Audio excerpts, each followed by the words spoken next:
Assalamualaikum dear students, hope you all are fine. Dear students, आज के इस lecture में हम डिस्कस करेंगे about bio fertilizers. Dear students, पिछले लेक्चर्स में हमने डिस्कस किया था about fertilizers and their types. तो उसमें हमने देखा था कि what are fertilizers, what are the different kinds of fertilizers. तो टाइप्स ऑफ फर्टिलाइजर्स में हमने ये देखा था कि there are 3 main types of fertilizers. Number first inorganic, and number second organic, and number third bio fertilizers. तो इसमें से ऑलरेडी हमने डिस्कस किया है about inorganic fertilisers and organic fertilisers. Today we are going to discuss the most important and the third type of fertilisers, that is bio fertilisers. जो bio fertilisers है, they are commonly called microbial inoculants which are capable of mobilizing important nutritional elements in the soil from non-usable to usable form through biological processes. यानी जो bio fertilizers हैं, they are actually the microbial organisms. They are actually the micro organisms such as bacteria, such as fungi, algae etcetera. तो जिनके अंदर ये capability होती है कि वो जो different non usable nutritional elements होते हैं इन द सॉयल, वो उनको कन्वर्ट करते हैं into usable form through different biological process, for example through nitrogen fixation process. तो जिससे वो एलिमेंट्स जो होते हैं, जो न्यूट्रिशनल एलिमेंट्स जो होते हैं, they are readily taken by the different crop plants, और they are made readily available और usable for the crop plants. जो टर्म बायो फर्टिलाइजर होते हैं, it actually includes the selective microorganisms like bacteria, fungi and algae which are capable of fixing atmospheric nitrogen or convert soluble phosphate and potash in the soil into forms available to the plants. यानी मैं अभी आपको बता रहा था कि जो bio fertilisers होते हैं, it is actually a term used for micro organisms.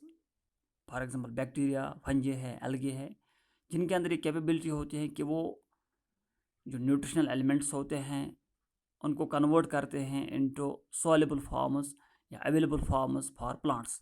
For example they are capable of, यानी दे हैव द कैपेसिटी कि वो एटमॉस्फेरिक नाइट्रोजन को कन्वर्ट करते हैं, या इसी तरह से जो सॉल्युबल फॉस्फेट्स होते हैं या पोटाश होते हैं उनको कन्वर्ट करते हैं into those forms, into those available forms which are readily taken by the plants, or which are taken by plants as their nutritional elements, or we can say as their nutritional requirements.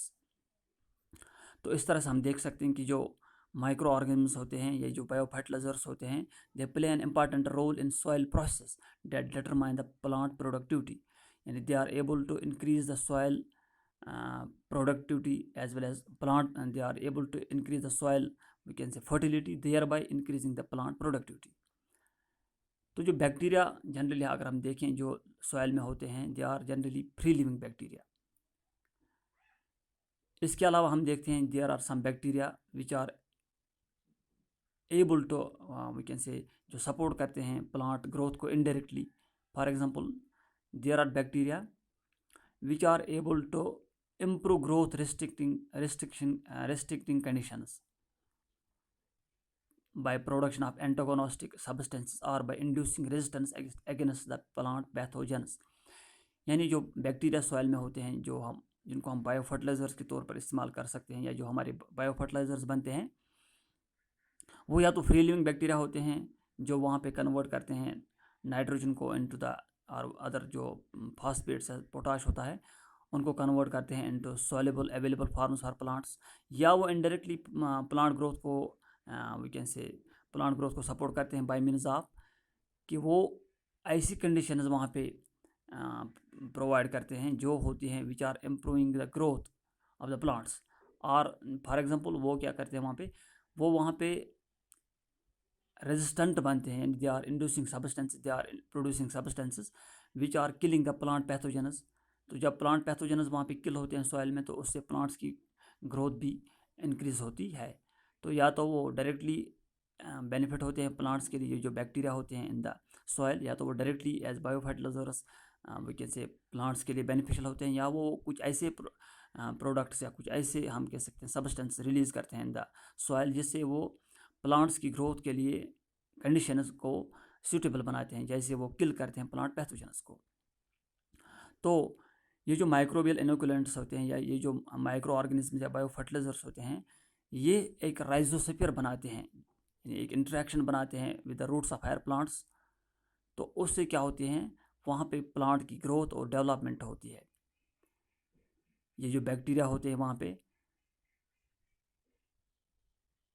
पे वो the organic compounds released by roots and bacteria, they play an important role in the uptake of mineral nutrients। यानी जो ये rhizosphere होते हैं उसमें ये जो बैक्टीरिया होते हैं, ये जो रूट्स होते हैं, उनके दरमियान जो एसोसिएशन होती है, उसकी मदद से जो प्लांट्स होते हैं they are able to take the nutrients easily from the soil.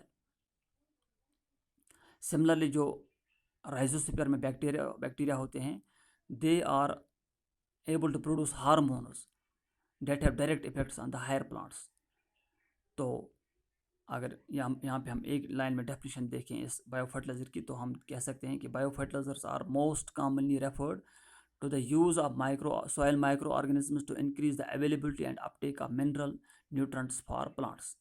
यानी बायो फर्टिलाइजर्स हम रेफ़र कर सकते हैं या हम जनरली कॉमनली इसको ये कह सकते हैं, बायो फर्टिलाइजर्स को डिफाइन कर सकते हैं कि ये है actually the use of micro organisms. जो सॉइल में माइक्रो ऑर्गेनिज्म होते हैं उनको हम यूज़ करते हैं to increase the availability and uptake of minerals nutrients for the plants.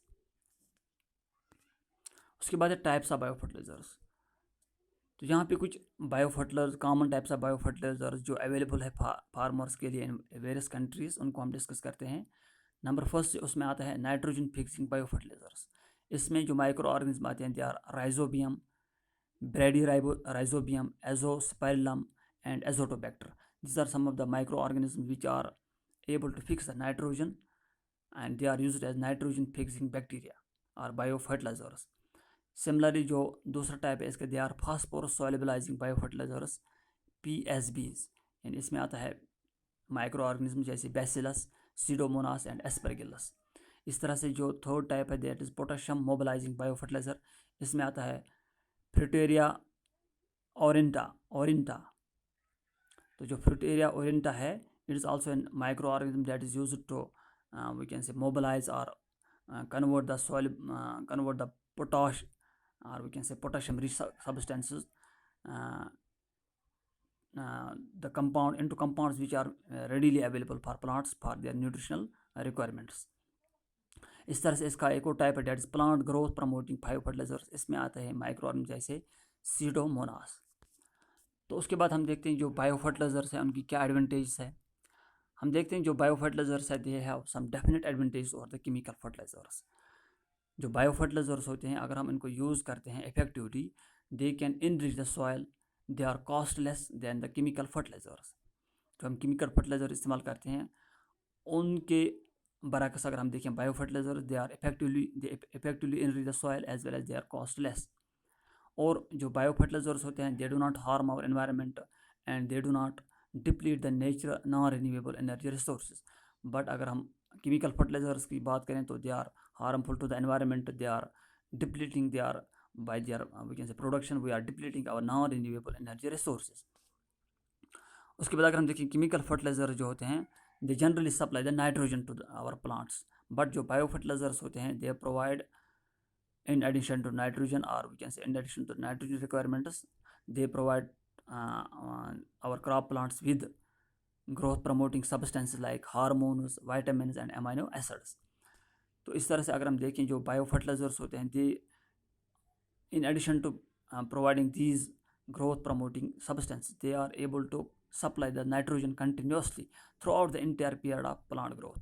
यानी जिस हम अगर हम देखें बायो फर्टिलाइजर्स को, उनकी जो नाइट्रोजन सप्लाई होती है या वो जो नाइट्रोजन सप्लाई प्रोवाइड करते हैं प्लांट को, they provide it through out the entire period of crop growth in the field under favourable conditions.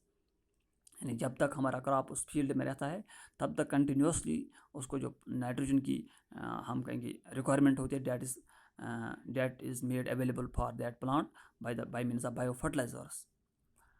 उसके बाद अगर हम देखें जो अगर हम कंटिन्यूसली यूज़ करते हैं केमिकल फर्टिलाइजर्स को, तो हम देखते हैं कि they have adverse effects on our soil structure, यानी they we can say they change the soil chemistry, they change the pH of our soil. मगर उसके बरक्स अगर हम देखें जो बायो फर्टिलाइजर्स अगर हम अप्लाई करते हैं अपनी सॉइल में, तो they improve the soil structure, they do not change our soil structure but they improve our soil, they improve our soil, they improve our soil structure, improve our soil fertility.